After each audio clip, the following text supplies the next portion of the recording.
أعوذ بالله من الشيطان الرجيم. بسم الله الرحمن الرحيم. السلام عليكم ورحمة الله وبركاته.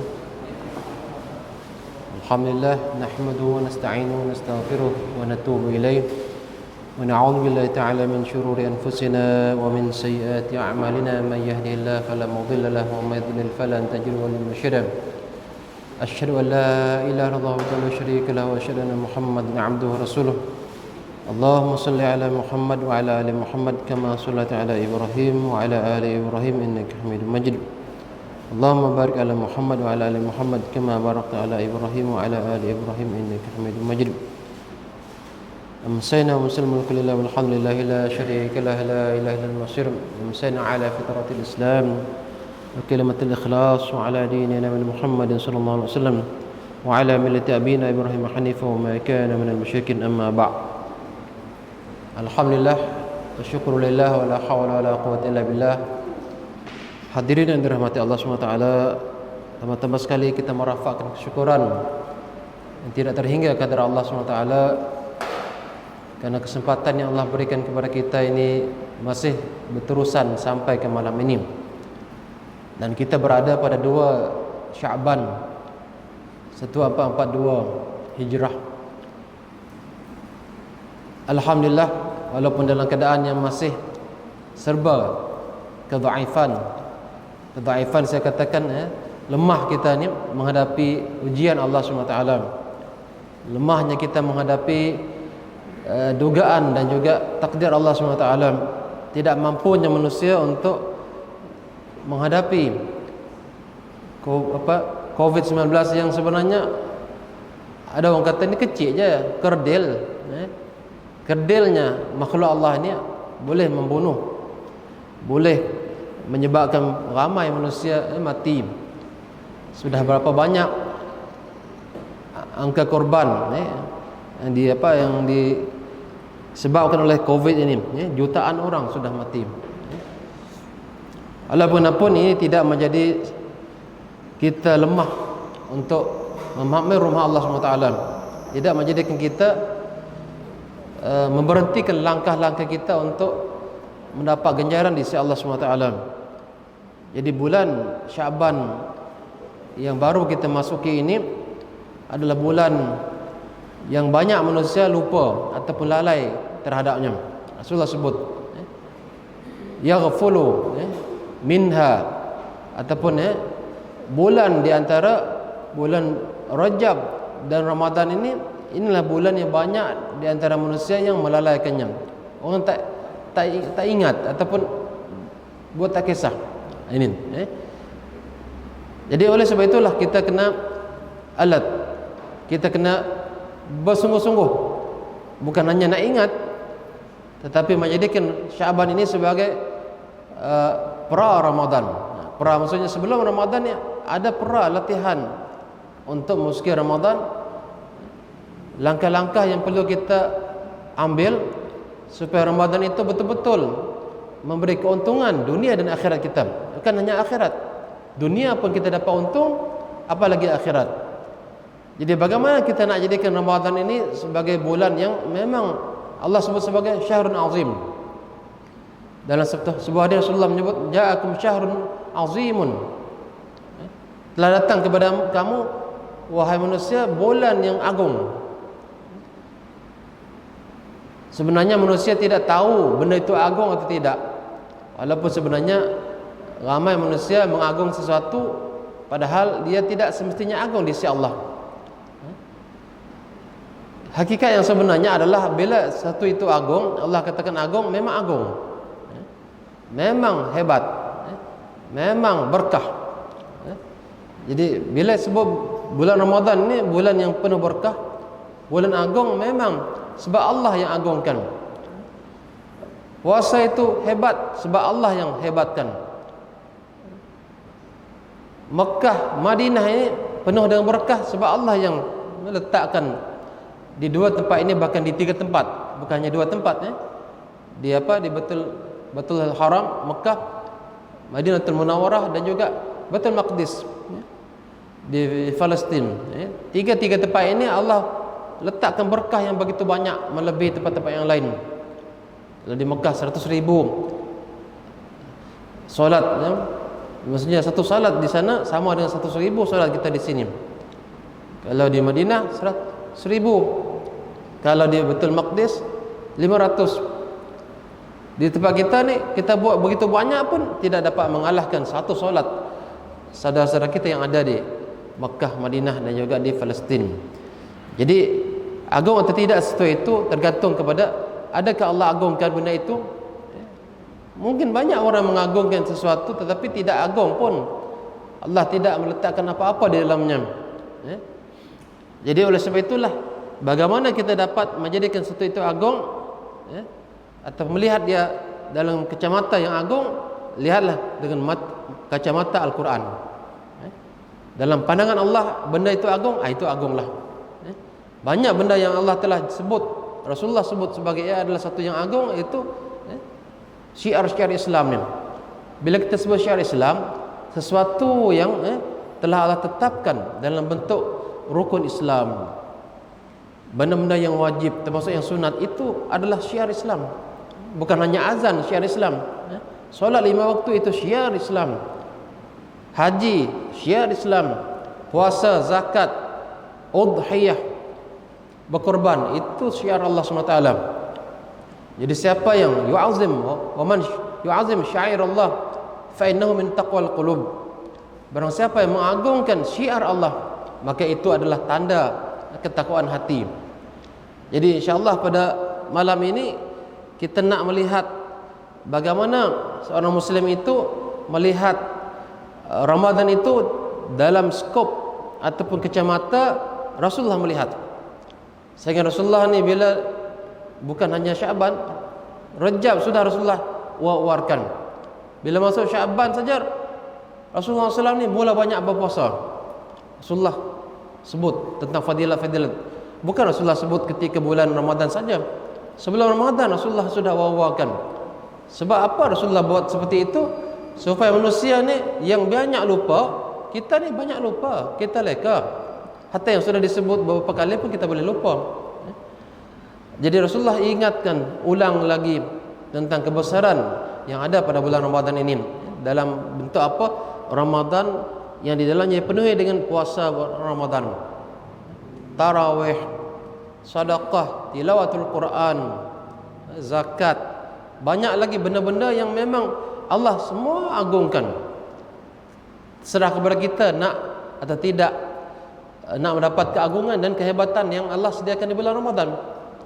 Jadi oleh sebab itulah maka mari kita mengkaji, mari kita mentelaah beberapa buah hadis yang menceritakan tentang kelebihan bulan Ramadan ini, baik dari sudut kehebatan dari segi pahalanya ataupun kehebatan dari segi Allah ampunkan dosa orang-orang yang melakukan ibadah tersebut.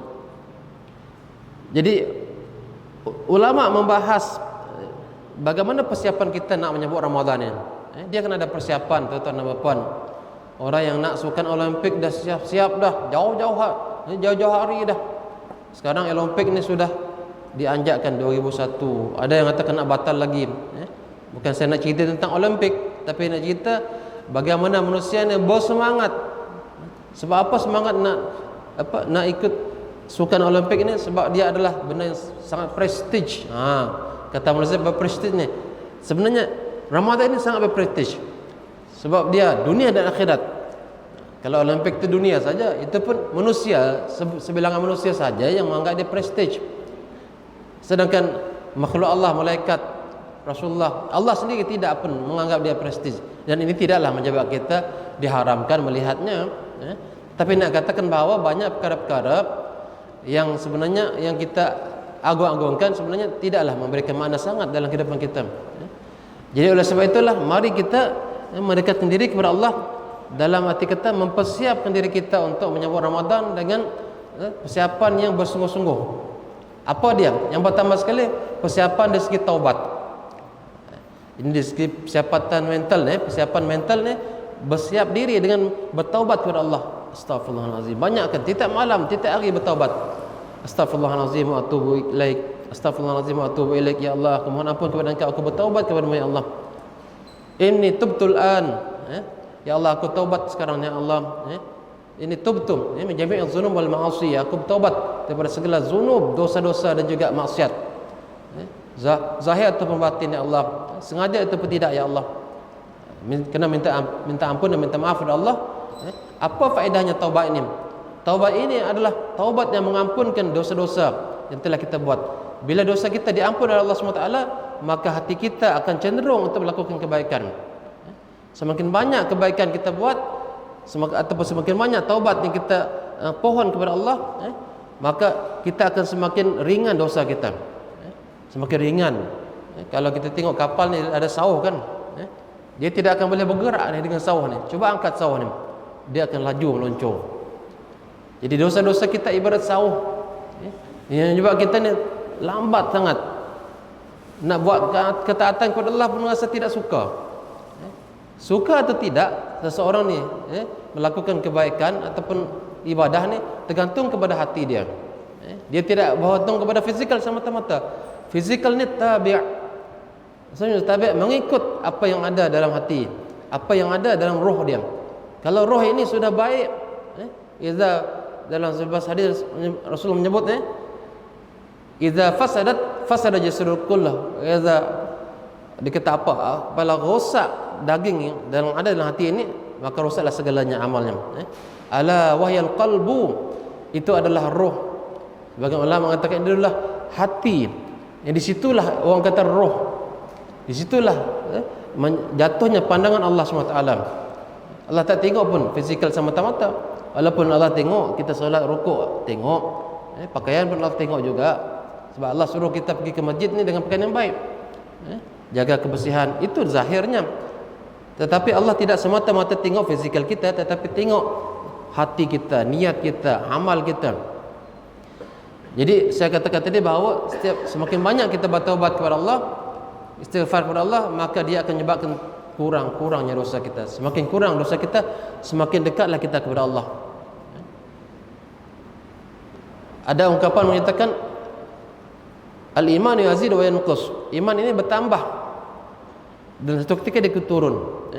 Tambah lagi, turun lagi. Yazidu bit ta'ah wa yanqusu bil ma'siyah. Bertambah apabila melakukan ketaatan, kurang apabila kita melakukan maksiat. Cubalah. Bukan saya suruh mencuba, kita sudah mencuba sebenarnya, sudah merasa tak nak ceritalah dengan siapa-siapa, malu. Allah pun tidak menyuruh kita buka aib kita sendiri. Bila kita, orang ni buat ketaatan ni, terbuka pintu ketaatan yang lain, kebaikan yang lain. Mula-mula nak sembahyang sekejap di masjid, dia tengok orang ni banyak yang buat baik, ingin masa nak lama-lama di masjid. Semakin lama semakin banyak kebaikan yang dibuat. Besok aku nak sedekah, besok aku nak belajar mengaji, aku tak pandai mengaji lagi. Besok aku nak terus salat berjemaah lah, besok aku nak dengar ceramah lah. Semakin terbuka, semakin terbuka. Coba buat maksiat, nauzubillah lah. Buat maksiat ni, satu, terbuka pintu maksiat lain. Buat satu maksiat, buka lagi yang lain. Ini sangat berbahaya. Jadi bila orang buat maksiat ni, maka dia punya apa? Iman tu jadi turun. Jangan kata bila buat maksiat iman tu kekal macam iman malaikat, tidak. Jadi bila orang buat maksiat, dia turun. Sebab itu bila buat maksiat rasa malas nak buat. Cuba kita istighfar, kita tengok kenapa kita malas baca Quran ni. Muhasabah dirilah. Mungkin malam tadi kita tidak istighfar atau ada maksiat yang kita buat. Kenapa hari ni malas nak buat salat tahajud ya? Kenapa malas nak salat duha? Muhasabah diri. Oh ada yang kita buat yang sebenarnya bertentangan dengan Allah.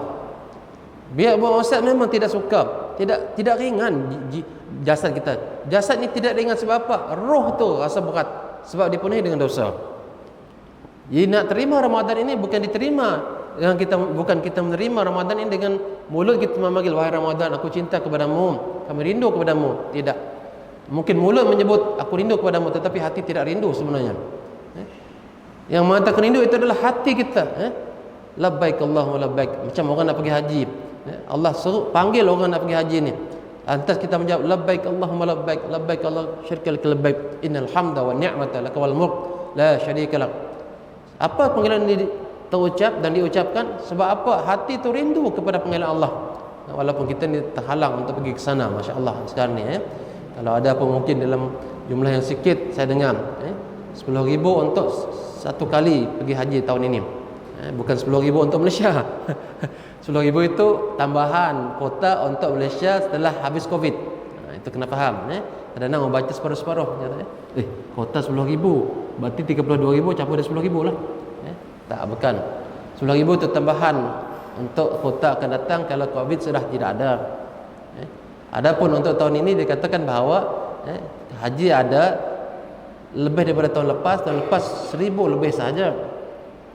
Tahun ini dianggarkan 10,000 seluruh dunia. Tapi tidak semua negara diambil. Turki tidak diambil. Dikatakanlah tidak tahulah keputusan akan berubah. Indonesia dikatakan tidak. Malaysia awal-awal dia kata insya-Allah. Dia kata kerajaan Arab Saudi lah kata akan diambil jamaah, tapi tidak ramai, tidak ramai. Jadi kembali kepada menyambut Ramadan ini, bagaimana kita menyambut Ramadan ini? Bukanlah mula kita mewawarkan ataupun menyebutkan aku cinta kepada Ramadan, aku rindu. Kalau hati orang ni penuh dengan maksiat, dia tidak akan dapat menyebutkan rindu kepada Ramadan. Jangan dipaksa menyebut aku rindu kepada Ramadan. Buatlah baina banyak-banyak. Wahai Ramadan, kami merinduimu. Sudah lama kami tidak solat tarawih di masjid. Tahun lepas kami tidak solat di masjid. Wahai Ramadan, datanglah engkau tahun ini. Dia tidak boleh diucap dipaksa-paksa, dibuat-buat. Dia adalah hati yang memang asa rindulah. Ya Allah, tolonglah kami rindu dengan Ramadan ini. Bila datangnya rindu ini, bila hati ini bersih daripada dosa. Walaupun bukanlah maksum dan bersih 100%, tidak. Bersih daripada dosa maksudnya sentiasa diulangkan taubatnya. Itu yang pertama sekali. Nak masuki Ramadan ni, taubat betul-betul. Ya Allah, aku taubat kepada-Mu ya Allah. Bila kita taubat banyak, kita tengok nanti ada saja ditekan malaikatnya. Bisakan malaikat, oh, aku kena siap ni dengan Quran ni. Selama ini lambat dan malas baca Quran. Buka Quran. Kalau biasa baca satu muka surat, tambah 2-3 muka surat. Kalau jarang sembahyang tahajud sekarang ni mulakan. Awal sikit tidur malam, jangan begadang. Sekarang ni budak-budak ni suka begadang. Aduh, begadang sebab apa? Handphone. Begadang sampai pukul 2-3 pagi. Belum tidur lagi. Na'udzubillah, bahaya. Ada yang tidak tidur malam. Ada yang tidak tidur malam sebab handphone. Tengok musalsal. Apa musalsal? Cerita bersiri ataupun novel bersiri ataupun yalah. Itu yang penyakit sekarang ni, penyakitnya. Masa Covid ni tak boleh keluar rumah, tengoklah itu.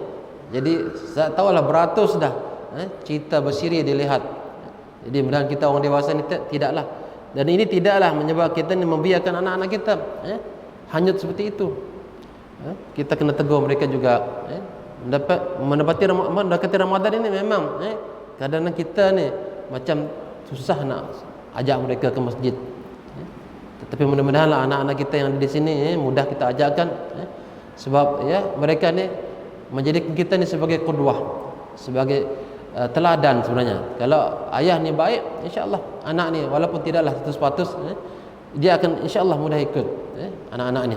Jadi tuan-tuan dan puan yang dirahmati Allah SWT, bersiaplah diri dengan taubat. Banyakkan taubat kepada Allah, astagfirullahalazim, istighfar banyak, banyakkan sedekah. Sedekah ini mengampunkan dosa. Sedekah yang paling baik adalah sedekah selepas subuh. Ini saya dah sebut sebelum ni kan. Kalau kita dengar ceramah Allahyarham Syekh Ali Jabir, kata sedekah subuh. Sedekah subuh ni apa faedahnya? Malaikat sentiasa berdoa setiap hari, pagi hari. Dia tengok orang ni sedekah, ya Allah, bukalah pintu rezeki dia ya Allah. Dia tengok orang ni tidak sedekah, ya Allah, tahankanlah rezeki dia. Malaikat pagi-pagi setiap hari ada malaikat yang ditugas oleh Allah Taala untuk mendoakan orang yang bersedekah. Jadi selepas subuh jangan lupa sedekah. Sama ada sedekah di masjid atau di rumah, letak box. Letak kotak ni masuk dalam. Nanti setengah bulan atau 1 bulan bagi masjid, rumah anak yatim dan sebagainya. Itu. Tapi bulan Ramadan nanti jangan lepas subuh. Sebelum subuh kena sedekah. Sebab apa? Terutama di bulan Ramadan, akhir Ramadan tu. Sebab kita target kita apa? Al-Qadar, Lailatul Qadar. Seperti dibaca oleh imam tadi, inna anzalna fi Lailatul Qadar. Jadi kita nak dapat Lailatul Qadar bila sedekah sebelum subuh. Kalau dah masuk subuh, hatta matla'il fajr. Sehingga Lailatul Qadar ni kalau ditakdirkan pada malam-malam tertentu, dia hanya ada sebelum subuh. Kalau dah subuh dah tak ada dah angkat dah balik dah. Jadi oleh sebab itu sedekah 10 akhir Ramadan ni sebelum subuh. Tahajud, sahur apa lagi. Jangan lupa cepat-cepat sedekah sebelum azan. Itu. Sebab apa? Kalau lah ditakdirkan pada ketika kita sedekah sebelum subuh itu, RM10 kah berapa kah? Bayangkan kali 83 tahun. Seolah-olah kita bersedekah 83 tahun. Dahsyatnya, dahsyat. Jadi inilah di antara kelebihan-kelebihan Ramadan yang sebenarnya dapat atau tidak kita kelebihan Ramadan ni bergantung daripada permulaan yang baik, perancangan yang baik, dengan memulakan dengan taubat. Taubat dulu, taubat banyak ni taubat. Bila ada taubat ni banyak, jadi kita pun nak melakukan kebaikan. Padahal kita minta dah selalu Allah barik lana fi Rajab wa Sya'ban wa bulan Ramadan. Rajab dah tak ada lagi lah. Allah barik lana fi Sya'ban wa bulan Ramadan. Ya Allah berkati kami di bulan Sya'ban dan sampaikan kami ke bulan Ramadan. Apa berkat bulan Rajab dan Sya'ban? Berkat dia ketaatan bertambah-tambah. Jangan fikir rezeki saja. Rezeki memang Allah dah tetapkan sejak azali lagi. Tetapi kebaikan bertambah-tambah dalam bentuk ketaatan bertambah-tambah. Berubah diri dia, berhijrah. Quran semakin dekat, baca Quran semakin banyak, sedekah semakin elok, akhlak semakin baik. Itu. Jadi dia dimulai dengan langkah taubat. Kemudian apa lagi? Kalau ikut sunnah Rasulullah SAW, Rasulullah sudah mulakan puasa, amal-amal soleh. Di bulan Syaban ada, di bulan Rajab ada, di bulan Syaban ni lagi banyak Rasulullah berpuasa. Sehingga sahabat menyatakan bahawa, ya Rasulullah, kami tidak pernah melihat engkau sebanyak ini berpuasa. Lebih banyak daripada bulan-bulan lain. Kalau bulan Ramadan memanglah paling banyak.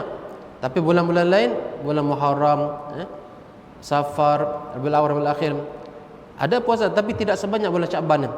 Sehingga hampir-hampir penuh tapi tak penuh. Tak penuh. Jadi Rasulullah banyak berpuasa sebab apa? Bulan Syaban inilah amalan kita diangkat ke langit. Diangkat ke langit.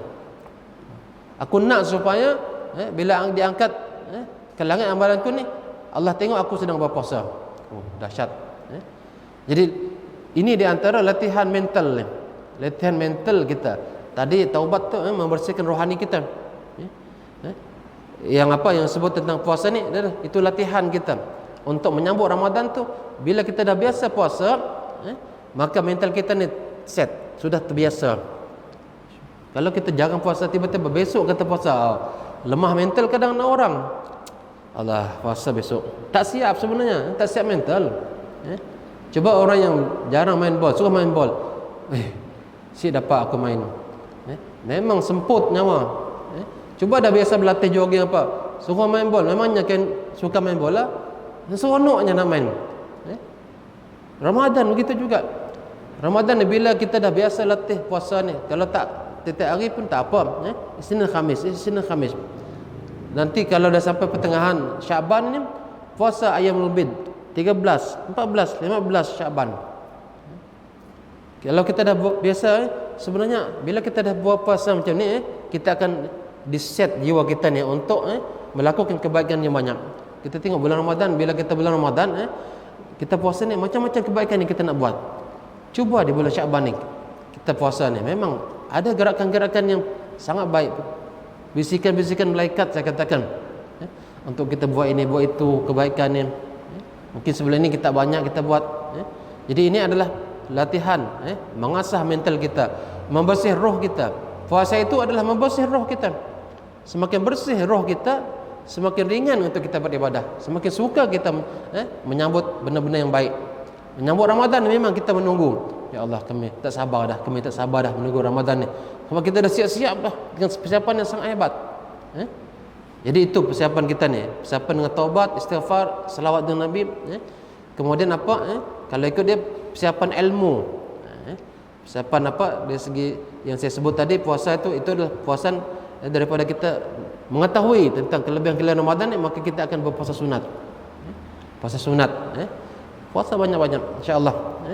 Kemudian mentelaah tentang apa fadilah Ramadan ni. Kena baca tentang fadilah Ramadan. Apa kelebihan Ramadan ni? Mengampunkan dosa, mengangkatkan derajat. Allah sediakan pintu rayyan untuk orang yang berpuasa. Banyak lagi ganjaran pahala diganda-gandakan di bulan Ramadan. Kalau biasa kita buat sembahyang 27 kali ganda berjemaah, Allah gandakan lagi. Kita juga nak baca Quran, satu huruf 10 ganjaran kebaikan bulan biasa. Tapi Ramadan berganda-ganda. Ini yang kita nak rebut. Kita nak rebut benda ini sebenarnya tergantung kepada persiapan iman kita ni. Sebab iman yang boleh menerima hakikat ada pahala atau dosa. Ada macam kita meyakini ada syurga dan neraka, begitulah kita meyakini bahawa puasa ini Allah sediakan untuk menghapuskan dosa dan mendapat ganjaran pahala. Jadi orang yang imannya hebat, imannya tinggi, hatinya bersih, itu dapat merasakan seronok walaupun tidak nampak pahalanya, walaupun tidak nampak. Jadi sekurang-kurangnya kita mentalaah. Kalau sekarang kita tak tahulah. Kalau menjadi sekiranya kami dah buat plan A dan B lah. Plan A maksudnya macam ada kursus. Tahun lepas memang tak ada. Memang tak ada kursus. Dan ini kita nak buat macam kursus sama ada online. Online itu adalah plan B. Plan A itu kita buat bersemuka. Kursus Ihya Ramadan. Ada kursus untuk menghidupkan Ramadan. Dalam kursus itu kita ada apa? Cerita tentang fadilat Ramadan, tentang hukum hakam Ramadan, halal atau bukan halal haram. Maksudnya tentang rukun yang membatalkan puasa, anjuran-anjuran bagi orang yang berpuasa. Itu tentang tarawih, apa yang membatalkan puasa. Mungkin makan minum kita dah tahu dah. Tentang injection COVID, tentang inhaler. Kadang-kadang bila dah setahun kita lupa. Tahun lepas ingat dah. Boleh ke tak guna inhaler? Boleh tak injectionnya? Boleh tak ambil darah? Boleh tak berbekam? Boleh tak banyak lagi yang lain. Itu kita ulang kaji. Sebenarnya dia lebih proses kepada mengulang kaji. Duduk, kalau tak mampu nak buat kursus, dengar ceramah macam ini contohnya, buat malam tu lebih kurang sebut. Kalau sempat alhamdulillah. Kemudian buat Ijtima maksudnya berkumpul. Mungkin tak ramai sangat lah. Kalau ramai sangat memang tidak dibolehkan lah. Maksudnya buatlah macam forum. Jadi setiap masjid surau ni buatlah untuk karya dia sendiri, untuk mengajak, menyedarkan orang ni. Buat seminggu sebelum Ramadan. Itu kita set dah, kena set. Macam jemaah dah siap dah dengan tahlil dia. Okey, ini pengibaran Ramadan. Untuk ilmu, kena ada. Kita tak tahu tazkirah boleh ke tak tahu ni. Kita pun tak tahu. Tarawih boleh ke tak tahu. Tapi kena ada plan A, plan B. Plan A macam ini. Itu kalau dah okey COVID, maksudnya dibenarkan SOP baru. B itu kalau belum dibenarkan tetapi boleh buat dengan kadar yang terhad. Dia kena ada plan A, plan B. Jadi saya katakan mentalaah ni untuk mengetahui tentang fadilat Ramadan, tentang hukum hakam Ramadan, hukum hakam tarawih. Biar kita tahu dan kita buat tepat pada waktunya. Kita buat juga perancangan checklist untuk bulan Ramadan ni. Sebelum kita bangun tu, kita dah buat dah, sehingga kita tidur lagi nanti. Apa yang kita tiap hari kena buat? Ini setiap tahun saya dah sentuhkan sebenarnya. Kita bangun pagi, kita tahajud, kita qiyamul lail, lepas itu kita sahur, lepas itu kita sedekah, lepas itu kita solat, menunggu azan, solat berjemaah. Habis solat berjemaah kita zikir lagi, istighfar, selawat, sedekah lagi. Kalau nak sedekah banyak kali lah. Kalau sedekah sekali pun kurang-kurangnya sehari tu sekali lah. Lepas itu solat zuhur lagi berjemaah, qabliyah ba'diyah buat, jangan tinggalkan sampailah isyak nanti. Tadarus lagi, baca Quran lagi. Jadi set, biar kemas. Dan semua itu Allah nilai dan Allah bagi ganjaran kalau kita buat secara betul dan ikhlas kerana Allah Ta'ala. Jadi bulan Ramadan ini dia akan menjadi sesuatu yang sangat berarti untuk kita dunia dan akhirat. Bukan hanya kata kita dunia kita rasa untung, orang yang nak cari duit memang tunggu-tunggu dah sekarang ni. Tolonglah, mudah-mudahan lah tak ada COVID lah ataupun turunlah COVID ni. Tapi Bintulu ni masih COVID tinggi ni. Hari ini 36, semalam 35. Mudah-mudahan lah negeri-negeri lain sudah turun-turun semua. Sarawak ni masih waktu lebih. Tapi doalah terus dalam waktu yang hampir tinggal sebulan ni. supaya Covid ni kurang. Dan saya katakan bahawa orang-orang yang memang mengharapkan rezeki bulan Ramadan ni memang mengharapkan dapat berjual lah. Itu dari segi untung dunia. Untung akhirat mana dia? Itu kita tidak menghalang orang nak berjual. Orang yang tidak punya pendapatan yang tetap terjejas kena Covid ini, memang mereka sangat memerlukan, sangat memerlukan. Tidak kita nafikan lah. Tetapi yang akhiratnya kita fikir tak terjejas atau tidak. Itu yang kita takut. Jangan fikir dunia terjejas. Dunia terjejas, ekonomi aku tidak banyak. Akhirat macam mana sebenarnya? Kukuh atau terjejas? Kalau kita rasa terjejas betul lah, tak banyak ibadah aku buat, persiapan pun lah kadar. Dunia hebat kita mempersiapkan diri untuk apa-apa event, tetapi akhirat kenapa tidak buat sebaik-baik mungkin? Jadi perancangan yang baik itu akan menyebabkan natijah insya-Allah akan baik, walaupun mungkin tidak 100%. Jadi menyambut Ramadan ini bukan disambut dengan fizikal kita semata-mata. Yang berpuasa itu adalah roh kita. Fizikal juga ikut berpuasa, tidak makan memang, tapi roh kita, jiwa kita sebenarnya yang menghayati ibadah tersebut, yang merasakan lazatnya ibadah. Kalau tidak, memang kita akan memaksa menahan diri daripada lapar dan dahaga. Sehingga Rasulullah menyebut celakalah orang yang, maksudnya orang yang menahan diri daripada makan dan minum ni, tapi sebenarnya dia tidak dapat apa-apa. Dia tidak dapat apa-apa. Jadi oleh sebab itulah, supaya jangan kita termasuk orang yang tidak mendapat apa-apa ni, ataupun doa oleh Rasulullah, celakalah orang yang datang Ramadan, bila habis Ramadan dosa dia sama macam tu, tidak diampunkan dosa. Itu yang bahaya. Jadi nak supaya kita diampunkan dosa oleh Allah SWT ni, buat persiapan yang elok. Saya ulang lagi, taubat. Jangan lupa banyakkan taubat, betul-betul menyesal. Istighfar banyak, salawat banyak. Kemudian buat mutalaah. Mutalaah maksudnya apa? Mentalaah tentang hukum hakam ni. Kalau ada buku, baca buku tentang fadilat Ramadan, hukum hakam Ramadan. Apa lagi yang perlu kita buat ni? Latihkan diri untuk beribadah, qiyamul lail. Kalau jarang qiyamul lail, kemaskan qiyamul lail, salat duha, witir jangan tinggal. Rasulullah tidak pernah tinggal witir. Macam mana kita nak buat witir ni? Selepas isyak ni boleh buat 3 rakaat. Ataupun sebelum subuh besok 3 rakaat. 2, 1 ataupun 3 terus pun boleh. Ataupun kita buat dekat nak subuh dah, sempat tahajud dan 1 saja witir buat. Latih titik hari. Sedekah jangan kurang. Baca Quran ini, kita nak menyambut bulan Quran ni. Bulan Quran bulan apa? Bulan Ramadan. Allah turunkan Al-Quran ni bulan Ramadan, 17 Ramadan. Nuzul Quran, ingat kita nuzul Quran ni. Apa maksud nuzul Quran? Al-Quran diturunkan ke dunia ini. Jadi nak sambut Quran ni, kadang-kadang adalah orang kadang-kadang dia bila 17 Ramadan dia pun nak buat meraihkan. Tetapi keraian sebenar adalah meraih Quran dengan bentuk kita membaca, menghayati, mengambil bahagian untuk mendapat berkah daripada Allah. Itu Al-Quran tu kena baca. Jadi semoga Allah memberkati kita semua dengan membuka hati kita ni untuk Allah.